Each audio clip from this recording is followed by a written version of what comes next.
le nouveau mari de mon ex-femme m'a humilié lors d'un gala. Il m'a traité de raté juste avant que je ne le licencie, lui et toute son équipe de direction. Il n'avait aucune idée que j'étais le propriétaire de l'entreprise. Le verre que je tenais à la main contenait un cognac XO de 20 ans d'âge, doué hors de prix, mais il n'a pas suffi à apaiser la rage soudaine et fulgurante que j'ai ressentie en entendant ce rire. Le gala annuel de la logistique francophone était censé être une soirée tranquille pour moi, un investisseur silencieux profitant de son anonymat. C'était avant que Julien Valère, le nouveau trophée prétentieux de mon ex-femme Sophie, ne me repère.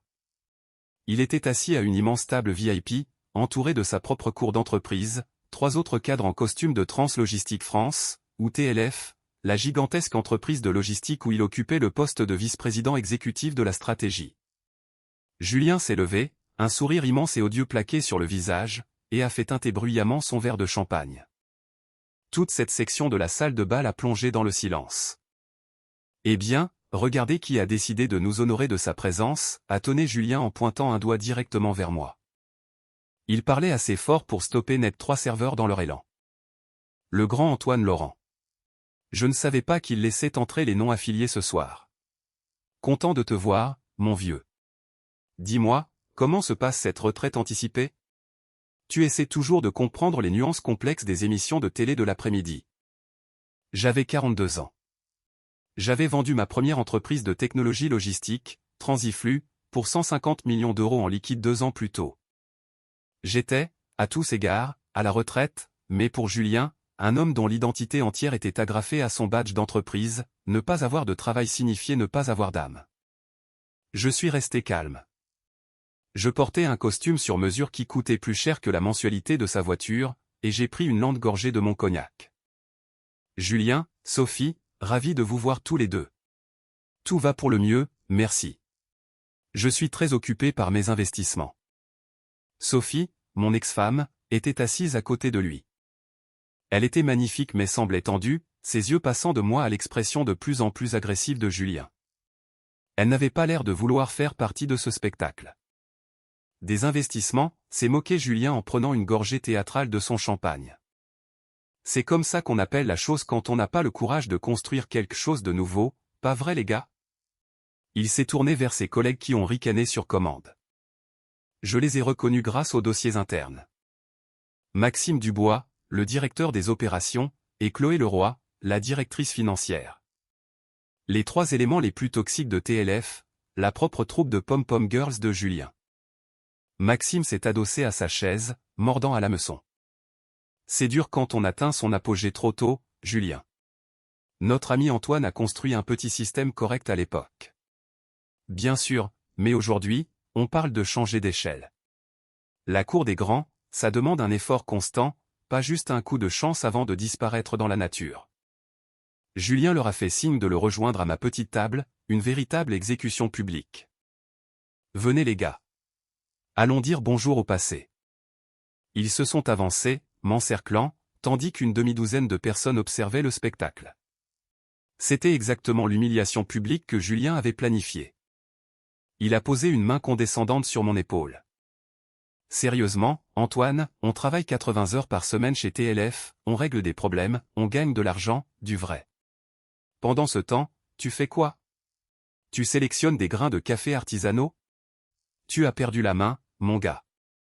Sophie avait besoin de quelqu'un avec de l'ambition, pas juste d'un souvenir nostalgique. C'était la ligne rouge. C'était l'élément déclencheur qui faisait passer la conversation du snobisme professionnel à l'attaque personnelle brutale. Je pouvais sentir le sang bouillir dans mon cou. Julien essayait de s'attribuer le mérite d'avoir conquis Sophie, de mon échec et de son propre génie supposé, le tout dans un paquet de complaisance. Il ne savait pas que mes investissements s'étaient transformés en une acquisition.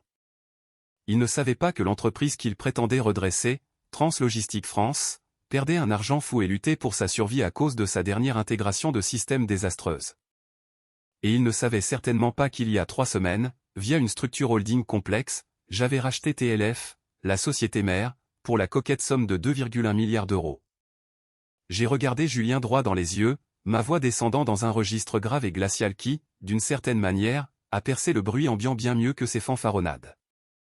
En fait, Julien, je suis à cet événement pour rencontrer le conseil d'administration d'un nouveau projet, un projet qui fait actuellement face à une défaillance catastrophique de son infrastructure parce qu'un certain vice-président exécutif de la stratégie a approuvé un calendrier de remplacement d'une semaine pour un système de routage central qui n'aurait dû prendre que 24 heures. Le conseil est à la recherche d'une nouvelle direction pour nettoyer ce gâchis. Julien s'est figé, la main sur mon épaule se rétractant instantanément. Son visage a blêmi sous son bronzage. La panne du système de routage TLF 3000 pendant toute la semaine était le petit secret honteux de l'entreprise. Une crise que seul le comité de direction connaissait et que Julien essayait frénétiquement de faire passer pour une opportunité d'optimisation des processus. Chloé Leroy, la directrice financière, s'est avancée, son masque professionnel laissant place à la confusion. Comment êtes-vous au courant de l'indisponibilité du TLF 3000 ? Ces informations sont strictement internes. Julien s'est rapidement repris, un rire désespéré remontant à la surface. Oh, je vous en prie, n'écoutez pas la vieille garde. Il a probablement lu ça sur un blog spécialisé. Tu essaies de te donner de l'importance, Antoine. C'est triste. Tu es à la retraite. Tu es obsolète. Rentre chez toi. Il s'est tourné vers les spectateurs, gesticulant de manière dramatique. Les amis, concentrons-nous sur l'avenir. Nous avons une réunion capitale du conseil de direction à 8 heures demain matin pour finaliser la stratégie visant à surmonter ce contretemps mineur. Retournons célébrer la vraie réussite. J'ai souri, un sourire sincère mais glacial qui n'a pas atteint mes yeux. Julien, je te suggère vivement de passer une bonne nuit de sommeil. Tu en auras besoin. On se voit à 8 heures. Je me suis retourné, les laissant stupéfaits, et suis sorti dans l'air frais de la nuit. L'humiliation m'a servi de carburant. Les moqueries de Julien étaient la preuve finale qu'il ne s'agissait pas seulement d'affaires. Il s'agissait de protéger des centaines d'employés honnêtes contre une direction toxique et incompétente. La réunion du comité de direction de demain matin n'était plus une simple formalité. Ça allait être l'heure des comptes. Cette nuit-là, trouver le sommeil fut impossible.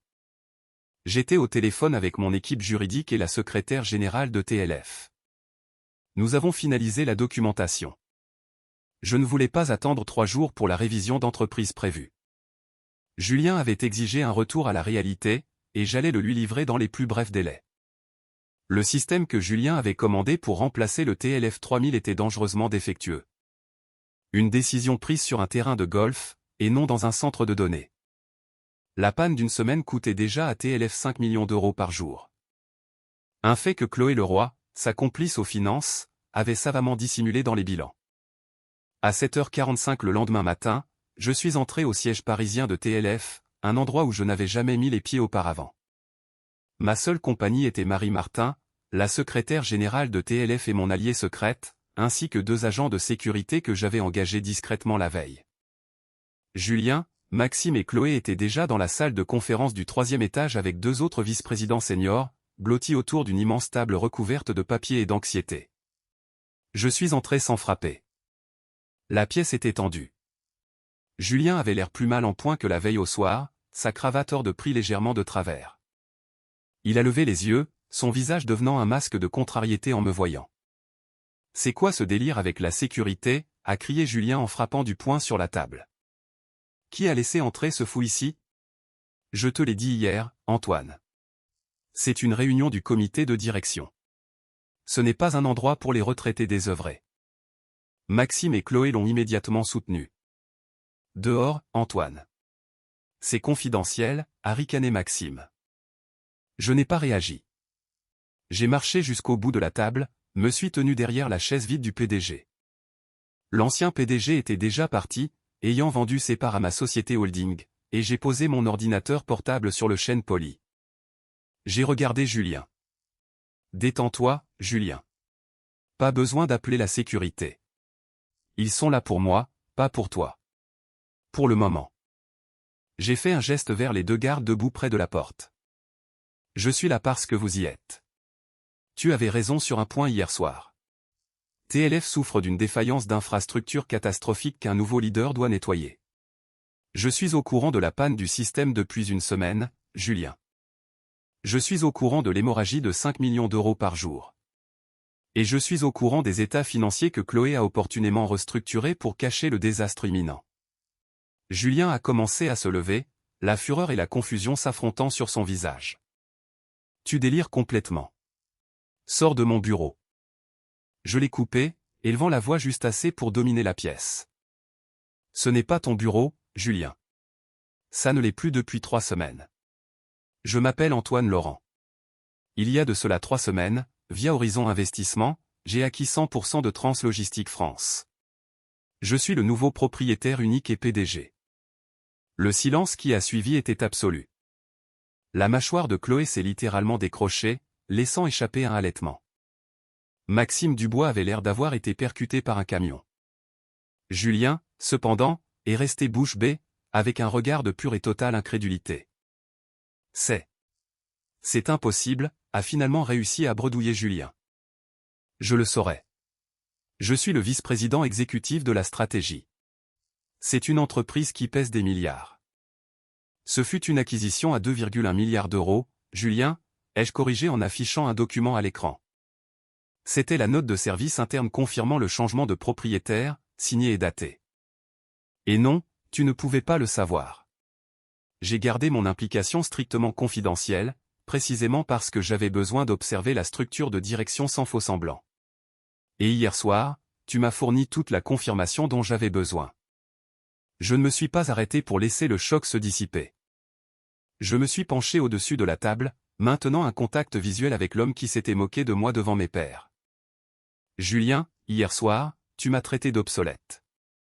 Tu m'as traité de raté. Tu as ridiculisé mes choix de vie. Ce matin, je te rends l'appareil. Avec effet immédiat, tu es licencié sans indemnité pour incompétence avérée, négligence grave concernant le remplacement du TLF 3000, et l'entretien d'un environnement de travail hostile documenté dans les dossiers des ressources humaines. Tes accès sont révoqués. Ton contrat est en cours de révision par le service juridique, mais tu n'as plus l'autorisation de remettre les pieds dans ces locaux. Je n'ai même pas regardé les 2 autres. Maxime Dubois, directeur des opérations, et Chloé Leroy, directrice financière. Votre complicité dans la dissimulation des coûts réels de cette panne de système en cours a été actée. Vous êtes également licencié. Avec effet immédiat. Vos bureaux ont été sécurisés. La sécurité va vous escorter vers la sortie. La salle a explosé. Maxime a commencé à hurler en parlant de son avocat.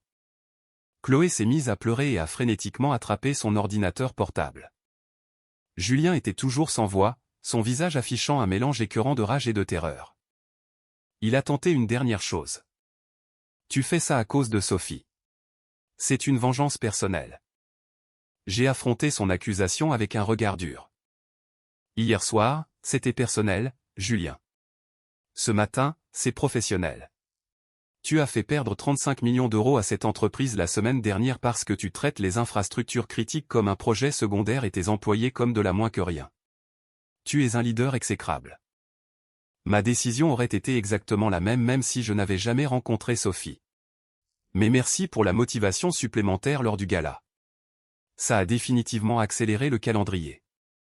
L'équipe de sécurité est intervenue rapidement, escortant Julien, Maxime et Chloé hors de la salle de conférence. Les 2 vice-présidents restants, visiblement terrifiés, ont bafouillé leur loyauté. Je les ai laissés s'asseoir. Messieurs, ai-je dit en regardant la pièce soudainement silencieuse. Le passé, c'est terminé. Nous avons une crise à gérer. Je veux un briefing complet et honnête sur la panne du TLF 3000 dans 10 minutes. Pas de baratin, pas de mensonges, juste les données. Je dirigerai les réparations personnellement. Et si quelqu'un pense pouvoir diriger son département avec le même genre d'arrogance que Julien, je lui suggère de rassembler ses affaires personnelles dès maintenant. Les semaines qui ont suivi ont été un véritable tourbillon. J'ai assumé le rôle de PDG, plongeant au cœur de la technologie. Mon entreprise d'origine, Transiflu, s'était spécialisée dans le type exact d'architecture dont TLF avait besoin. J'ai fait venir mon ancienne équipe d'ingénieurs et, en 72 heures, nous avions mis en place un système temporaire, stoppant l'hémorragie financière. L'indisponibilité totale a été réduite d'une semaine dévastatrice à un délai gérable de 3 jours. Le changement culturel a été encore plus rapide. Une fois la couche dirigeante toxique éliminée, les talents enfouis en dessous se sont révélés phénoménaux. J'ai promu 2 vice-présidents qui avaient été constamment rabaissés par Julien et Maxime. Le moral des employés a grimpé en flèche. Je n'avais pas eu de nouvelles directes de Sophie, mais je l'ai aperçue à l'extérieur du complexe de bureaux un mois plus tard. Elle avait l'air fatiguée et abattue. Julien, d'après ce que j'avais entendu, avait du mal à trouver du travail. Sa réputation de magouilleur politique ayant fait s'effondrer une entreprise valant plusieurs milliards d'euros l'avait suivi. Sophie s'est approchée de moi près d'un stand de café dans les environs. « Antoine, j'ai entendu ce que tu as fait. Ce que tu as vraiment fait. J'ai acheté l'entreprise et j'ai viré les incompétents, ai-je répondu simplement. Il a été violent après le licenciement. Il m'a blâmé, il t'a blâmé. C'était un imposteur, Antoine. Il a menti sur sa réussite. » Elle a fait une pause, regardant vers le bas. « J'ai fait une terrible erreur en te quittant. Tu étais quelqu'un d'authentique. » Sophie, ai-je dit, d'une voix calme mais définitive. J'ai bâti une entreprise valant plusieurs millions alors que tu étais avec moi. Quand les choses sont devenues difficiles, tu es parti. Tu voulais la récompense sans fournir l'effort. Tu as choisi l'apparence de la réussite plutôt que la réalité.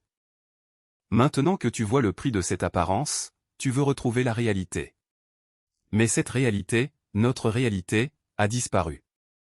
J'avance. J'ai terminé mon café, lui ai fait un signe de tête polie, et suis retourné vers l'entrée de TLF. Non plus comme le retraité obsolète, mais comme l'homme qui venait de sauver des centaines d'emplois et une entreprise multimilliardaire des mains de l'homme qui s'était moqué de lui. Le doux goût de la justice résidait moins dans la chute de Julien que dans le pouvoir de la compétence triomphant enfin sur un ego destructeur. Ce fut la journée la plus satisfaisante de toute ma carrière. Si cette histoire d'humiliation et de victoire ultime dans le monde de l'entreprise a résonné en vous, cliquez sur j'aime et abonnez-vous. Avez-vous déjà vu un patron arrogant recevoir une leçon en public? Partagez votre histoire dans les commentaires ci-dessous.